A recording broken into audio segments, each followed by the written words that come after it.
Bonjour à tous et bienvenue à New York. Aujourd'hui, je vous emmène dans les coulisses du plus célèbre marathon au monde, le marathon de New York City. Allez, venez avec moi, je vous emmène.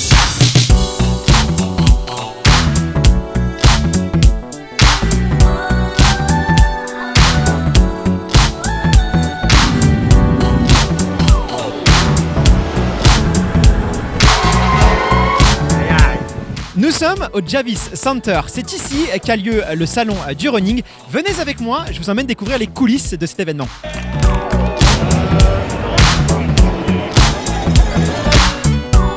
C'est le plus grand salon running des États-Unis, parmi le plus grand salon du monde. Tout est démesuré ici, tout est grand, tout est immense. Il y a énormément de monde et je peux vous dire que l'ambiance, elle est complètement dingue. On va aller visiter les allées, je vous emmène avec moi. On connaît l'importance de la récupération dans la performance et la récupération ça passe aussi par le sommeil. On trouve vraiment de tout sur le salon du running et y compris des matelas.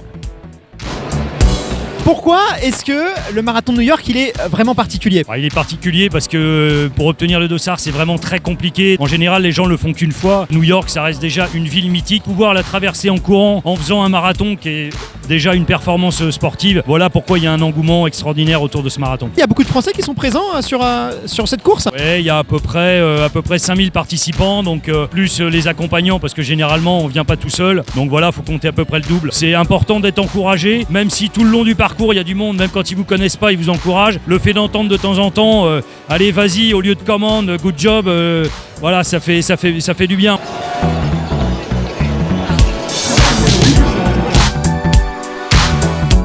Comme tout marathon qui se respecte, on va retrouver les fameux murs de nom, sauf qu'ici à New York ça prend des proportions énormes. Le mur s'étend sur des centaines de mètres. Je suis devant les voitures chronomètres et particularité à New York, c'est qu'elles sont électriques, donc elles ne vont pas enfumer les coureurs. Et aussi, quelque chose de très sympa, c'est qu'on a la possibilité d'écrire un message pour encourager nos proches. Et d'ailleurs, on ne s'est pas gêné.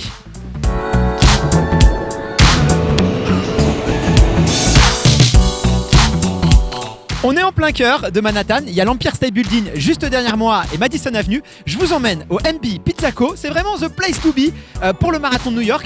C'est assez curieux comme endroit. Allez, je vous emmène à l'intérieur.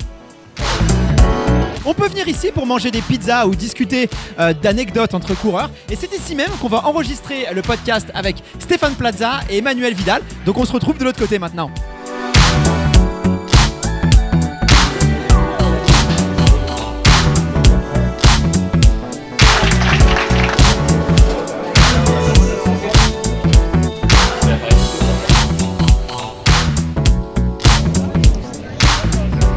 Je vous emmène maintenant avec moi au Blue Line Lunch, un endroit réservé aux VIP et vous allez voir qu'en Amérique, on sait recevoir. Et c'est ici que les familles des coureurs élites, les partenaires et les invités peuvent suivre la course dans les meilleures conditions. Vous avez un écran géant et il y a aussi un buffet pour se restaurer. Je peux vous dire que là, c'est vraiment l'idéal pour suivre l'événement. Et voici le symbole qui fait rêver absolument tous les marathoniens qui vont s'élancer sur la ligne de départ. La médaille, cette année, elle est en forme de pomme, le symbole de la ville de New York. On va retrouver également à côté la médaille de Chicago et celle de Berlin. Un trophée qui donne encore plus envie, c'est celui des 6 majors. Alors là, pour l'obtenir, il faut avoir couru les 6 grands marathons et faire une demande auprès de l'organisation.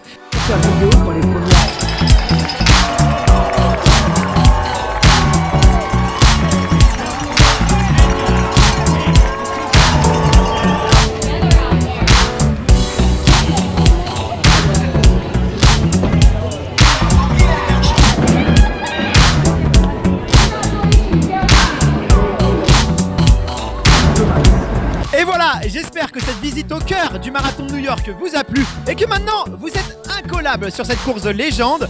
Les valeurs du marathon et du dépassement de soi sont vraiment au cœur de l'ADN des Américains et c'est vraiment un événement unique ici. J'espère que vous aurez tous la chance de vivre ça au moins une fois dans votre vie. Et voilà, il n'y a plus qu'à se dire au revoir et à se donner rendez-vous maintenant sur une prochaine course mythique. À bientôt.